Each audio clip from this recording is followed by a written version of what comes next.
Good evening, everyone. Welcome to join our webinar. My name is Ali, the manager at Enlighteens Education. It's almost halfway of the college application season. Most of the students are now working on finalizing their essays. The essay carries passion, spirit, variety, and dreams of the students. A powerful and well-conceived essay will add a significant value to their college application. You might have heard stories of a student who got admitted to a rich school, but with a low academic performance and ordinary extracurricular activities. The secret behind it is quite obvious. The essay makes a difference. So why do essays play such a significant role in the college admissions process? What are the differences in essay requirements between private and public universities? What is the secret recipe to write a great essay? Let's welcome our senior consultant, Dina, to provide us with an in-depth analysis of how ordinary students write extraordinary application essays. Okay, thank you, Ali, for the introduction. Hi again, everyone. My name is Dina, and then today we will be talking about how do ordinary students write extraordinary essays.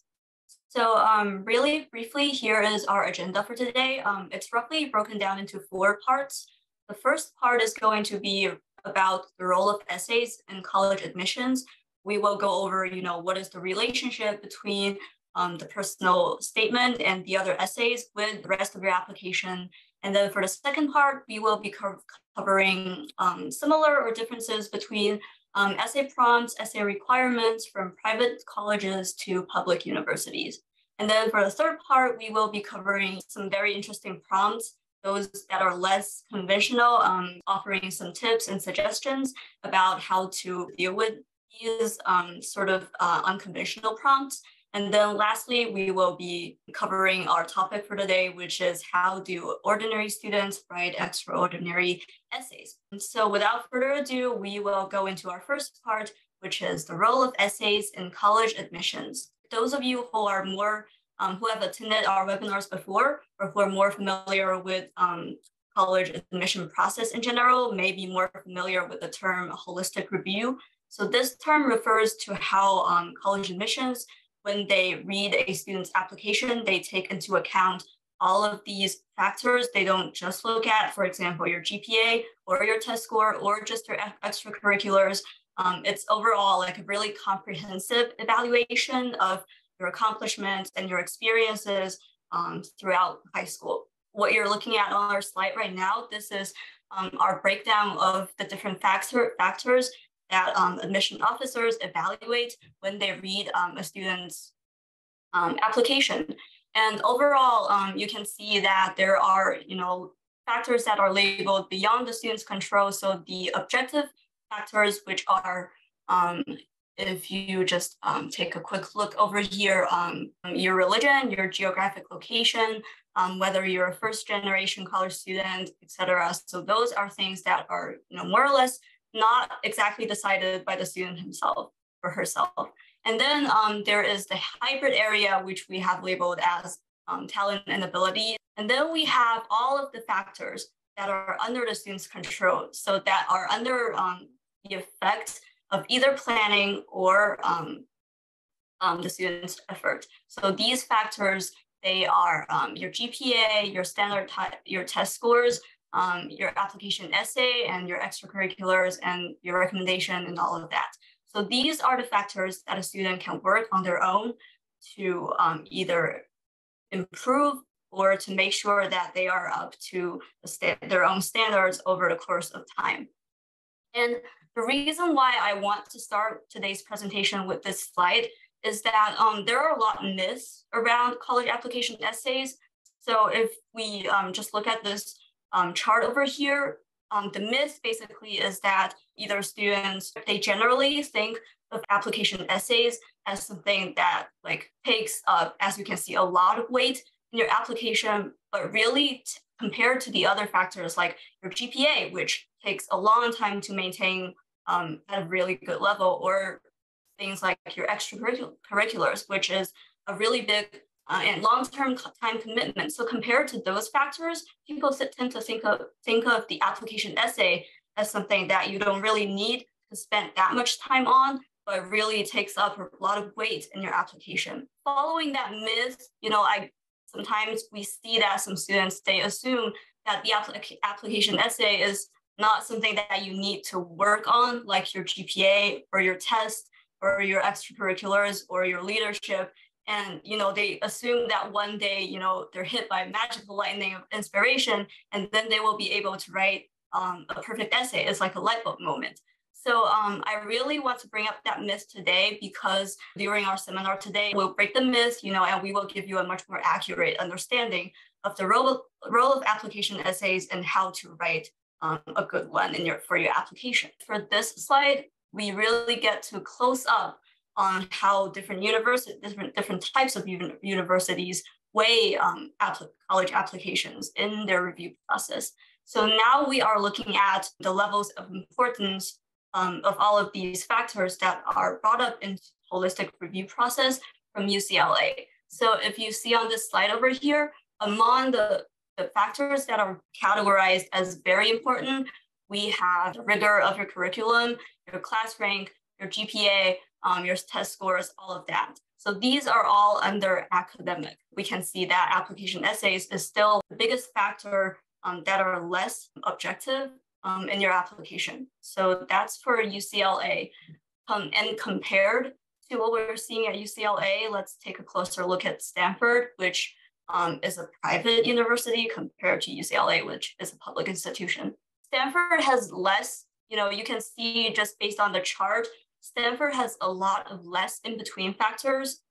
So, less factors are labeled as important. So in the middle, and there are more very important factors. And then there are more like factors that are only labeled as considered, or, not even considered at all, less in-between space when it comes to their evaluation.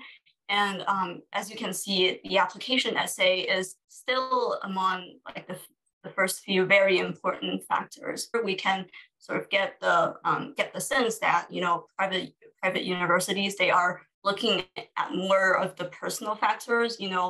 We can see that talent and ability and personal qualities, they're all coming into the first tier of factors that are considered.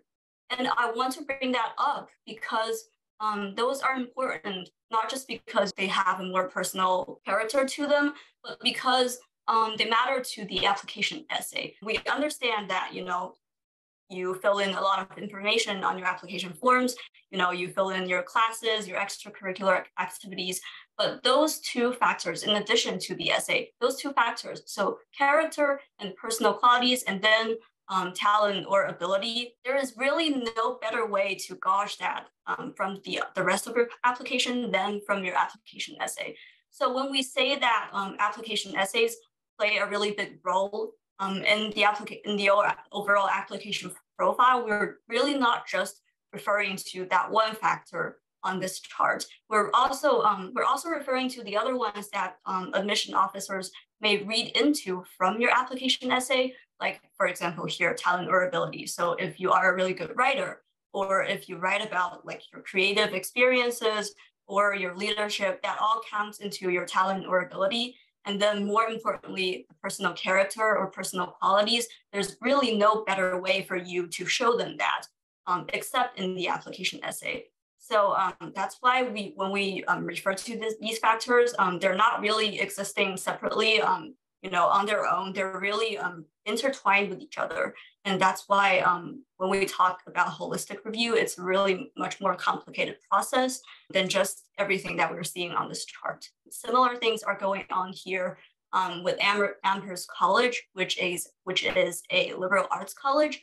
So similarly, we are seeing that factors like the application and the talent and ability and the character or personal qualities, they're all very important for admission officers at Amherst. Another difference that I want to bring up here is that class rank and standardized test scores, they are getting less notice actually at a liberal arts college like Amherst. So what that potentially implies maybe is that for liberal arts colleges like Amherst, it's possible for admission officers to put more weight on less numerical sides of the application than what we have seen at Stanford and UCLA here at Stanford, that the number game, class rank GPA, they're still considered very important versus they are only labeled as important and considered at liberal arts colleges. By comparing factors and how they are weighted by a public university, by a private university, and then by a liberal arts college, we are getting general sense of the role of application essays in the overall application profile. From more specific examples to the general trend, here we have the statistics for a sample of 220 colleges about how they weigh application essays. The quick conclusion here is that as we have sort of already observed from our first 3 examples, the application essay is still the biggest factor next to the number games in the first tier. So except your GPA, your grades in college prep courses, which are either your honors or your AP courses, and in addition to the strength of your curriculum and your test scores, your essay or your writing is considered very important still by 23.2% of colleges, and then they are moderately important for 33.2% of the colleges. So overall, the majority of colleges and institutions, they think of your writing or your essay as still as very important in your application. Okay, so we've just covered, how important the essay is in your application. And now we will be talking more about what really is an application essay. If you are not that familiar with the application process, hopefully this will give you more context about what is expected when people say application essays. So these essays, they include your personal statement and your supplement. And what they do is that they are in charge of communicating, the students or the applicant's thought processes, your values, more intimate personal emotions, and worldviews to the admission officer. Their role in your application is to share your individuality, showing those personal traits, values, perspectives, giving them a sense of your personal voice. So helping admission officers understand you as a person through, what they read on your application profile. The best way to describe what they do really to your application materials is that essays provide a context to your accomplishment. So they give a lot of depth to your application, especially when it comes to your non-academic achievements. You get to show them your personal drive behind these accomplishments and projects. So altogether, the context and depth, they're really the hows and whys of your accomplishments that we usually talk about. So, how did you achieve that? Why did you do that? What was your motivation? So those are all really important contextual information. And lastly, the application also gets to demonstrate your writing skills. So, some schools, they do still require the SAT now, and some schools don't. But the essay is the most direct way to show how well you write. How well do you express yourself through writing in words, through text to the admission officers. And that's a really highly valued skill in college. All right, so that was about what an essay is supposed to do and what's it supposed to be. I find it really useful to just talk a little bit more about what is it not supposed to do, just to clarify some either misconceptions or common biases when it comes to these essays. So it's really important to note that the essay is not the resume or your activity list. You have a separate activity list on your application. So when it comes to essays, it's not a place where you list everything that you have done in the past. Again, this is not the space for that. And then it's really important when it comes to writing the essay to know how to brag correctly, because in an essay, very dissimilar from what you do on a resume or an activity list. When you brag, you don't use the same figures and you don't describe, very objectively what have you contributed personally and what is the impact of that. The correct way to brag in essays is really to show, not tell, why did you show your motivations and what was your goal? How did you accomplish all of that? We will also just go through more technical ways to do that later in this webinar. The second thing that an essay is not, that is not an academic essay. So this is also a really common bias for students So when they think about writing, a lot of students, because they definitely write really good academic or analytical essays, but an application essay is not where you argue, and it's not where you justify, provide supporting evidence and do a lot of deep analyses. It's really about a story about yourself. Why are you the person you are today? So, we have seen that essays are really categorized as a factor as academic in those charts that we just went over. But A, that doesn't mean, it's an academic essay or a paper. And B, it doesn't mean that it has to be solely about your academic interests or, your intellectual curiosities. It can be about all of these personal qualities that you want to show on your application. Some schools might be looking for you to explain why you're interested in this particular major, or, why are you interested intellectually in the topic that you are.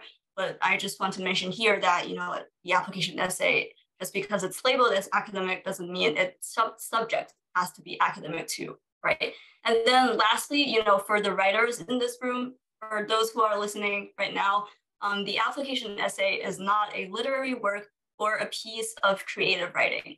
So it's not that you can't use literary devices or themes or metaphors. If you want to be creative with that and you want to build really your personal style in your application essay, that's fine. Just remember that it's not a piece of fictional writing, and it should be about something that happened to you in real life, something that you want to reflect on in reality. So, feel free to add the personal tone and voice. I just want to clarify that authenticity and sincerity matters more than style in a lot of cases when it comes to writing your personal statement. Wrap up of our first part in this webinar, I do want to clarify again that the essay matters a lot, right? We talked about how it's supposed to be the most personal part of your application. It's where you show the admission officers that you are an interesting person. You are a real life person who has passions, motivations, and you're unique, but they are still here to contextualize and add depth to your application. But the essay alone cannot be a game changer. That's the hard fact here. It's a tiebreaker, that's what we call it, but it doesn't raise the debt, or it can't flip the entire game, is the takeaway here. The essay alone does not outweigh everything that you have actually done and accomplished over the course of high school or longer into the past. The essay is here to explain all of that, but what is done, and the essay alone cannot get you into a college. All right, so the second part, we will be covering the essay requirements from private and public universities. I want to just jump right into some examples. So what we are looking at here are the UC questions. And I'm not going to read through all of these for time purposes, but if you're watching this, all of the key words are bolded here. These questions are very straightforward. Respectively, they ask about leadership experience, your creative side, your greatest talent or skill, a significant educational opportunity or a barrier, a challenge that you have overcome, your favorite academic subject, and then lastly, what have you done for your community? As you can see, they're really straightforward. UC essays, you can choose for all of these 8 to write about, and then the word count for each one of these prompts are 350. So, we usually use UC questions for students to start working on their applications simply because, they're quick and short, they're very straightforward, and they're a really great way to get students to start writing about short examples and getting the skeleton or getting the gist of their experiences down so that they have more things to build on when it comes to writing longer essays like the Common App personal statement. So really briefly, that is all about the UC questions. And next, we will be looking at the Common App questions. So these are longer, they're 650 words when it comes to word count.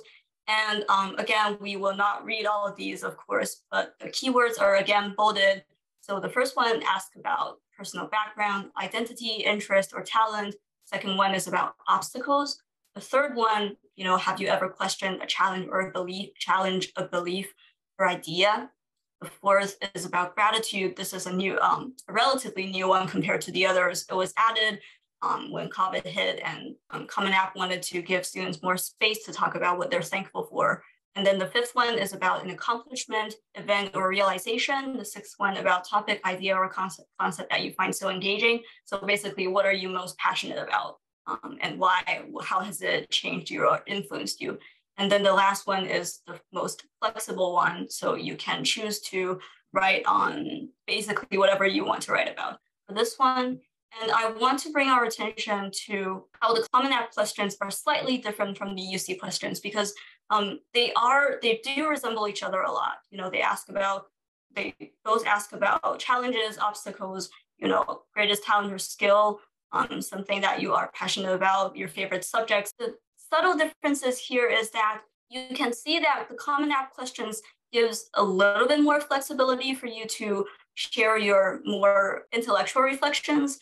So if we see the highlighted keywords here, it has more terms like, you know, you get to describe your realization, you get to describe a topic, an idea, or a concept that you find engaging. So not necessarily an actual event that took place. It also asks you to share about, have you ever questioned or challenged a belief or idea? So overall, the UC questions, they ask for more specific events or examples. There is a little bit more room for, you know, the more abstract reflections or just like your mental journey. There's a little bit more space for that in the Common App questions. A little bit more about what makes a great essay. We kind of already went through part of this when we talked about what is the relationship between your application essay and the rest of your application. So, you know, you tell a story about yourself and that you allow the readers to, you know, get your personal voice and get their own conclusions about you. Really precious space for you to share your personality. So, you know, don't repeat or don't make it a redundant information. Don't repeat anything from elsewhere in your application. You know, represent your voice as a mature and self-aware individual who is ready for college. I do want to mention here that these strategies, they're all very valid. They're really good skills when it comes to writing your application essay, but they should be applied with a little bit of variation to, for example, the UC prompts and the Common App prompts.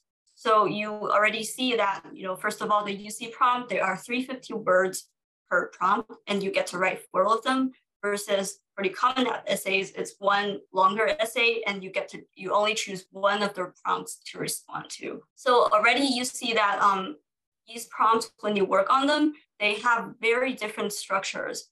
And because the UC prompts are shorter, there is also less space for each individual response for you to build the tone, the style, or, you know, use any literary devices. So for shorter prompts, there is simply less space for you to do that. For the Common App prompts, because you are only choosing one of the topics to respond to, that means that you get to dive a lot deeper into the one aspect that you want to highlight in your application. Versus for the UC prompts, because you get to choose 4 of them, you get to showcase a little bit more of a versatile set of qualities that you want to highlight. It's a really case-by-case situation when it comes to what do you do with these techniques, skills when you are preparing for different kinds of prompts from public universities and from private institutions. Another aspect of difference here I want to bring up is that a lot of schools that require the Common App personal statement, they have additional spaces for you, like for example, the supplemental essay. UCs do not have any other supplemental essays. You answer 4 prompts, 350 words each, and that's it. So you have overall 1,040 words of space to show your personal qualities. The other schools that use Common App, the majority of them have supplemental essays for you to answer, like the typicals are, why us? Why do you choose to apply to us? Why do you want to attend our school? Or, you know, why do you want to study this major? Or why do you want to study this major here? And then there are more creative prompts that you can respond to. So this matters a lot in between public and private universities, again, because they usually will have pretty different policies when it comes to applying. So you know, some of the schools, they will require you to declare a major, versus other schools will say that you share what you want to study, but we don't do direct major applications. We admit students to the school as a whole. And that plays a factor in your essay, because if you are directly applying to a major, then probably your why major you should spend a lot of more time preparing for your why major essay, versus, you know, if you are applying to the school as a whole, it will be a different situation. They might, you know, they are still evaluating your profile as an applicant to the school as a whole. So these kind of policies, they also play a factor into how you go about preparing your application essay. And it's really a case-by-case situation for each school. So that's more about, you know, how does major play into this, writing your essays for public and private universities. And then lastly, or the rule of thumb is that private schools are more likely to have those creative prompts, which we will see in the third part. Some schools that have a reputation of coming up with really creative or really unconventional essays are like UChicago.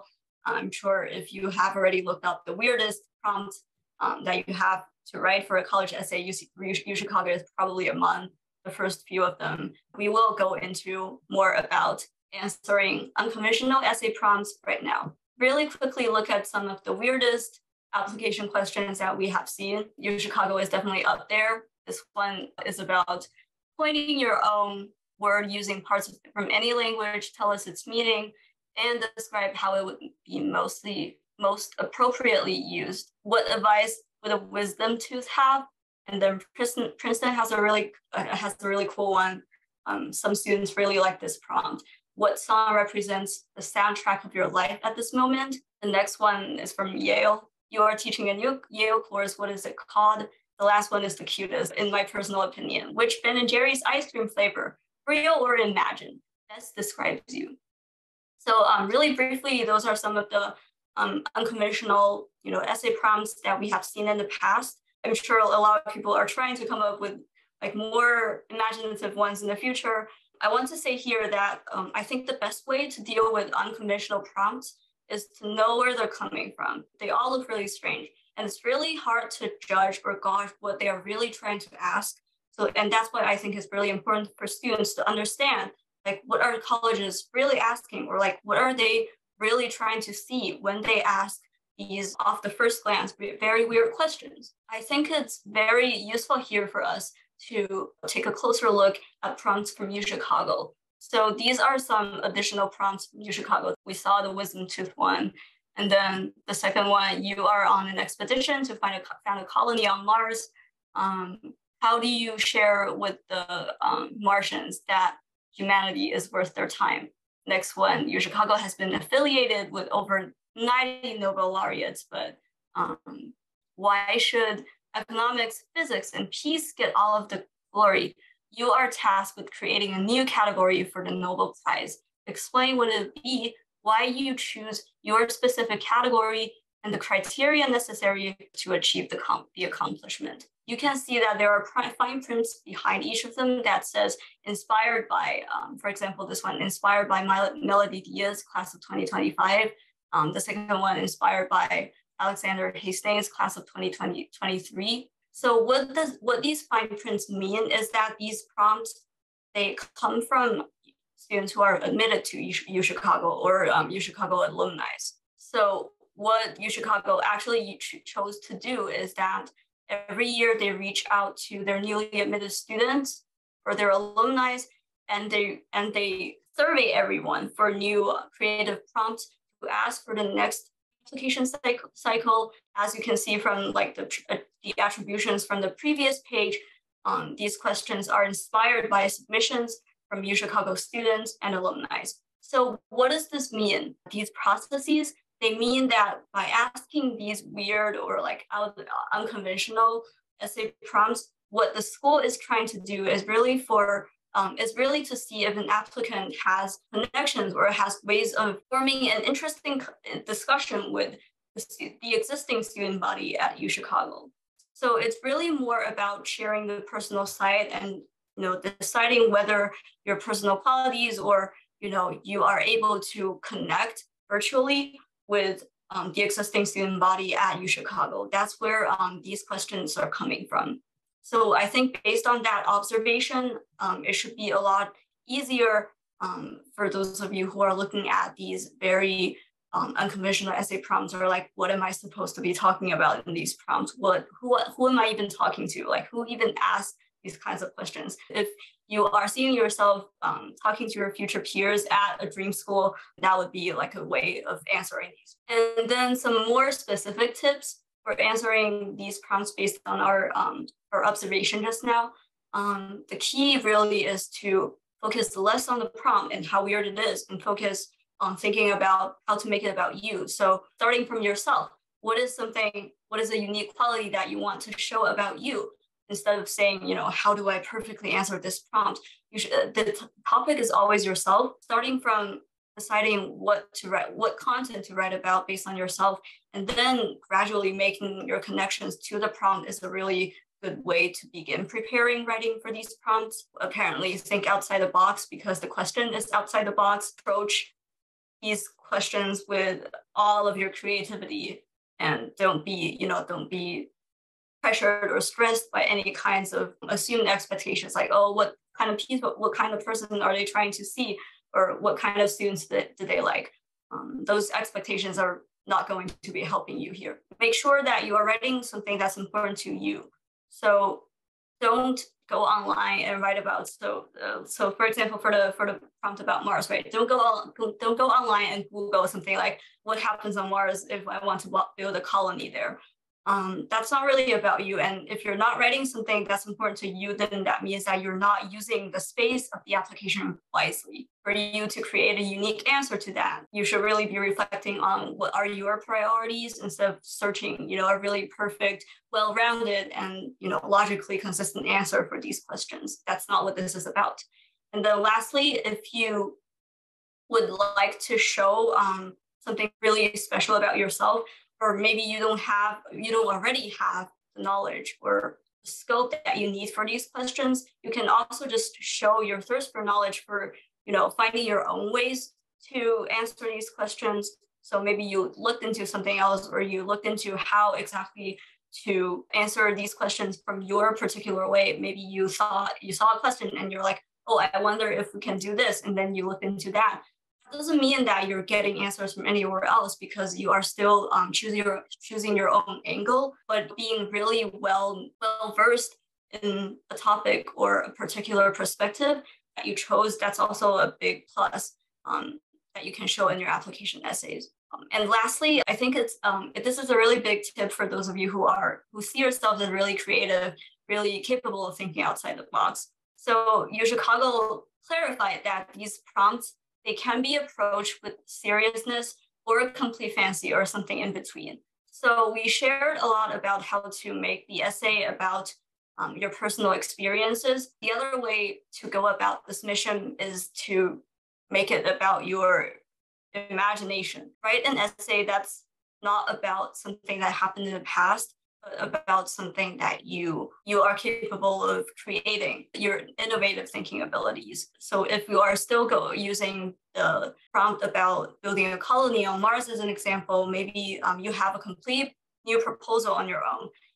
And that's still coming from your point of view and your perspective. What do you think? And it still reflects your priorities and your knowledge base and your critical thinking skills, right? So, but it's not necessarily just about something that happened to you in the past, and it's still not a piece of creative writing. So that's another way to go about these unconventional prompts, is that you can make it about your own creativity by showing that creativity by going about the prompt in your own way. That's also a way to deal with these questions. The ultimate tip for dealing with unconventional prompts, or really in general, any prompts that you will be working on for the application season, is to do a lot of rewrites.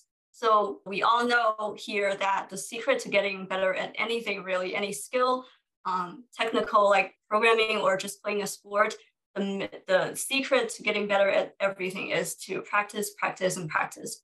So it's the same when it comes to writing. The only way to get better at writing something, or the only way to get a better piece of writing, is to do a lot of rewrites. So here I want to share with everyone that the ultimate tip for dealing with any kinds of essays is to pace yourself, give yourself enough time to reflect on certain prompts, or give yourself enough time to work over your writing, to draft and do a second draft or do like a number of drafts, and to really slow down and take a closer look at your experiences, giving yourself the space and time to make sure that you are sharing the things that you care the most about and want to share the most.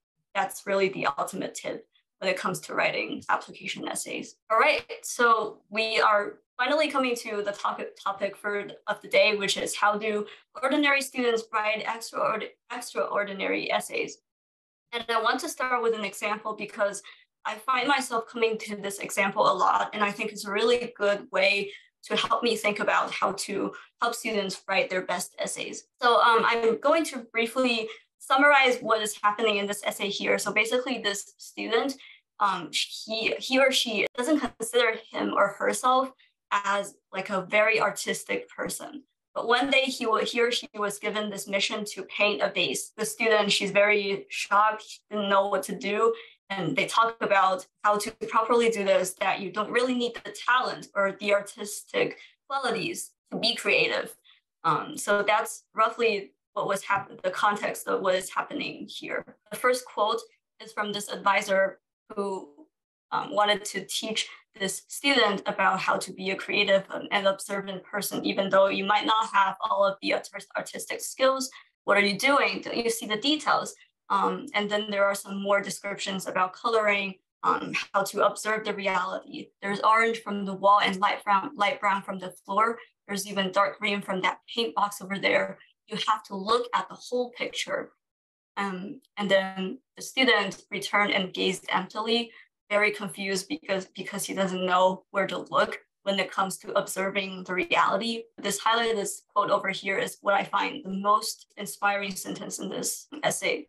He says, "But over the years, I did begin to see the shades of red and blue in gray concrete, the tints of pastel in summer skies and winter's cerulean. It was beautiful and illogical. Black was darker with green and red, and white was never white." What we're starting to see here is that this student is writing a story about seeing.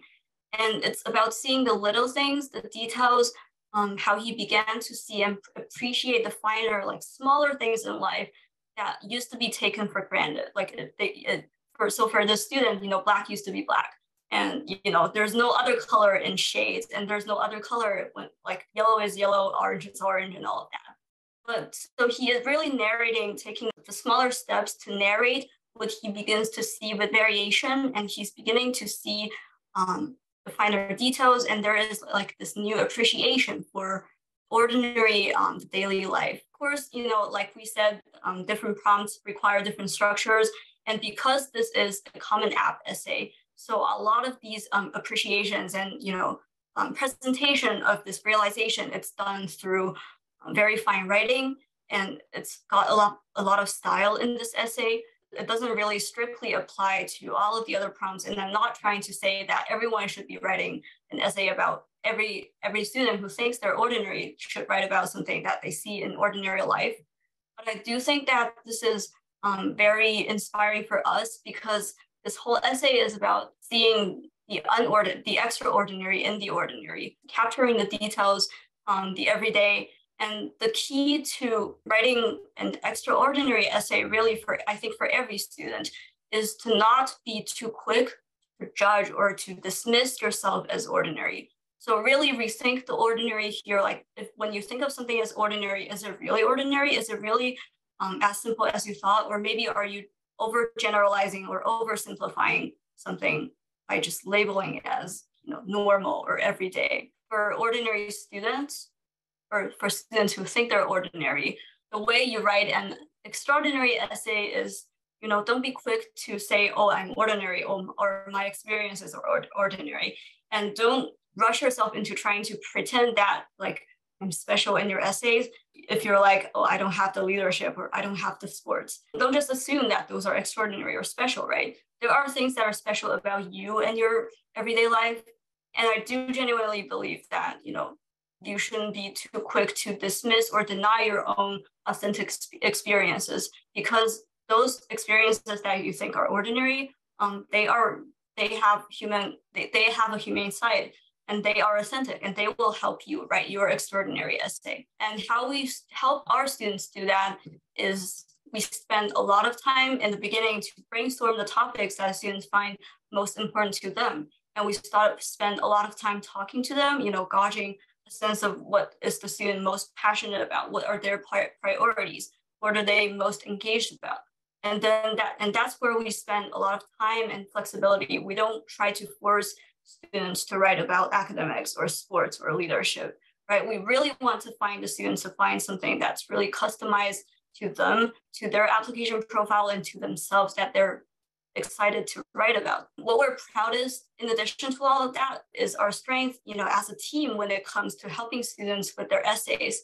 So how it works is that, once a student finishes writing something, our team really looks at the essay and the student's application profile together. Each one of us, each consultant, is coming in with a different perspective, a different set of experiences and expertise, and a different professional background. So in the end, it really functions like a college admissions committee. We are looking at it together as a group, and through that process, we're able to make sure that there's no blind spot in any case, and we have a well-rounded evaluation of how that essay or that profile looks. Here is a more technical look at our process when it comes to helping students write their essays. Our consultants use essay surveys or intake questionnaires to filter out the topics that our students are most comfortable or excited and engaged about. And we really take our time to work closely with the students to pin down the content and the structure of their essays. So make out the outlines, the general skeletons of what they are going to be writing about. So that really takes the most time, and that's the biggest emphasis when it comes to writing these essays.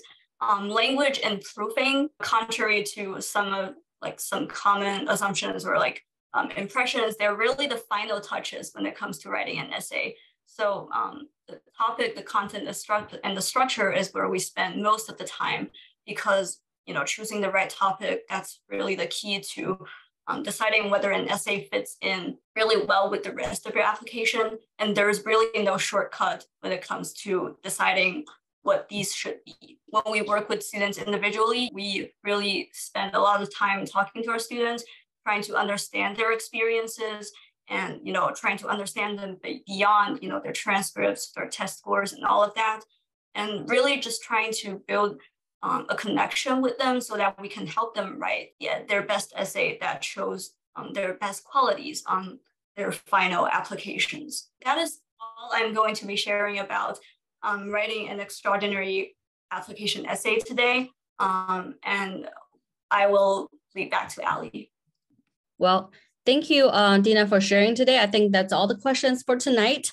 And thank you for all of you for attending our webinar. Well, that's all for tonight. I hope you enjoyed the webinar. And if you have any further questions or interested in any of our services, please feel free to contact me over emails, phone calls, or scan my WeChat code on the screen. To join, if you'd like to join our WeChat group to receive our weekly webinar updates, and we'll also share some our weekly articles through the WeChat group as well. You can add me on WeChat. I'll send you the invitation. Well, that's all for tonight. I hope to see you again same time next Saturday, 7 p.m. Pacific time. Thank you for joining. We'll see you next Saturday.